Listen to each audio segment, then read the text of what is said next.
Alright, where we left off, we were like over here in the story, which is probably still left off.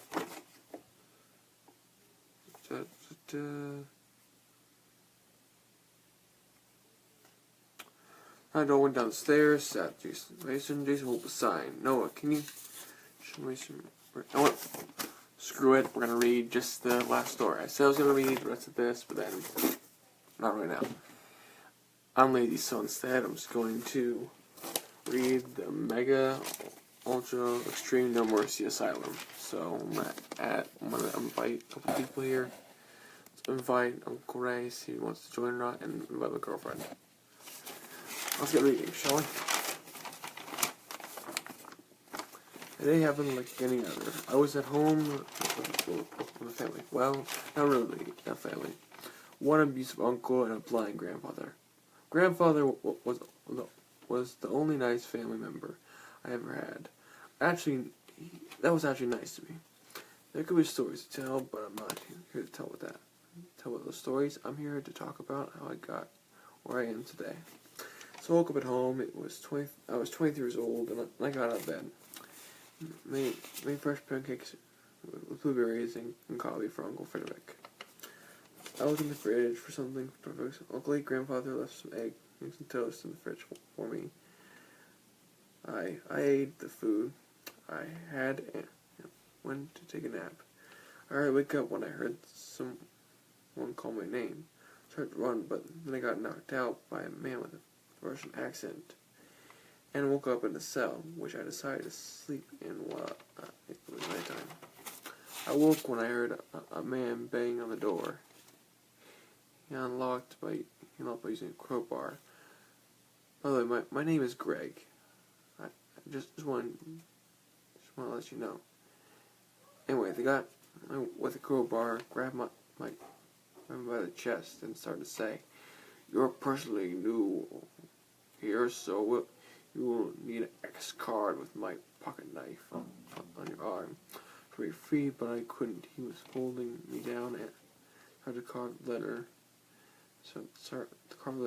He carved it up on my lower half of my shoulder and beat me on the face. Luckily, I was saved by another prisoner in the asylum. His name was Ben, a 45-year-old overweight white guy with a black beard. "Hey, you alright?" Ben asked, as he had saved me from a psychopath prisoner. I told him, I'm fine. That's good. Around 125, get under your bed. "Why?" I asked, very confused. Big slaughtered Mo, the most feared and strongest prisoner of the whole asylum. As Ben told me more about Mo, I began to panic, and I thought I would never get back home to my grandfather ever again. But I wasn't wrong when I said that. As I panicked, I stopped myself and tried to figure a way out of the asylum. Ben wanted to join me, but when I got back to my cell, I found him dead, guts all over the floor, and a head remaining on the floor. I found a pickle jar outside my cell and put Ben's head in it, and I wrote, "In memory of Ben," with a marker. I started to run out of the door when I saw Mo. The thing to describe his body, was it dead white pale? Was it dead white pale? Face, eyes were burning red, and his growl was low and creepy.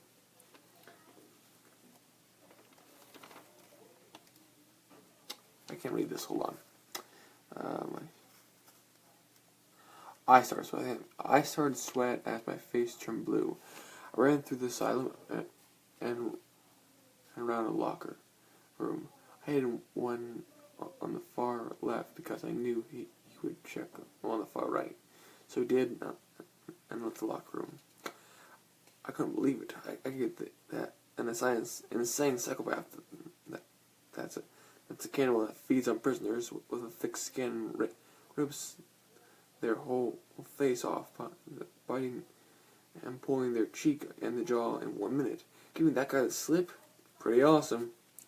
While I was still So here I found an old room with a bed and a small fridge full of soda, pop, and steak, which found out the meat I ate wasn't steak. It was a kidney bathed in honey. Gross. And barbecue sauce made to look like steak. Woke up, I was shocked. I was not in the bed, in a wheelchair in a clinic at the asylum. The weird-faced doctor came up to me. You know that I can help you, but I'm going to have to do something rather unpleasant now. Hold still.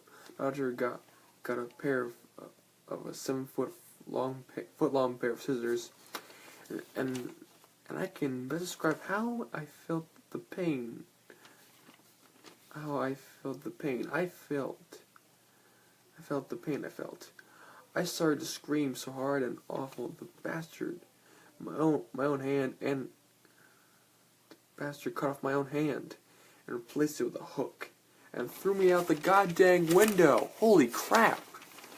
I woke on the ground in an old shed. I slept there for the night. When morning came, I ran outside. I tried to go out the gate, but it was locked. And I was trapped there, but I was wrong. Suddenly I woke up. I was back at home. I thought to myself, was that all a dream? Everything experienced? I looked at my right arm. The hook was still there. I found a note. It was from Ben. How could he? He was dead, all guts and everything. Then I saw him leave my house before I woke up all the way. So the dead head was a prank by the other prisoners. A prank, huh?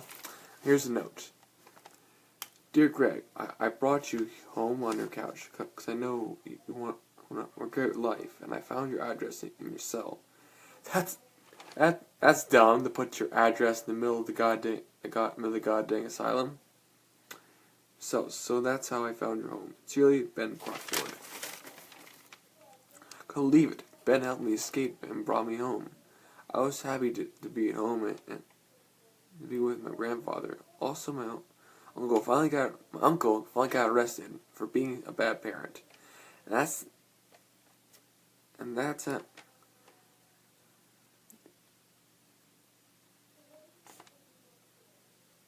Oh, I can't read this. Hold on. That's the story of me escaping from the asylum. The end. And then on the back, here's the blind grandfather with Greg and his hook. Okay, this might have been short, and if you can't understand, I will people that did watch my thing and liked it, then I will be sure to bring this to school so that we will all look at it in amazement at what I read to you guys.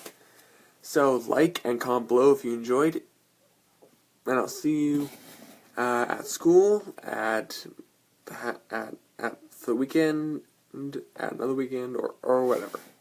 Bye-bye.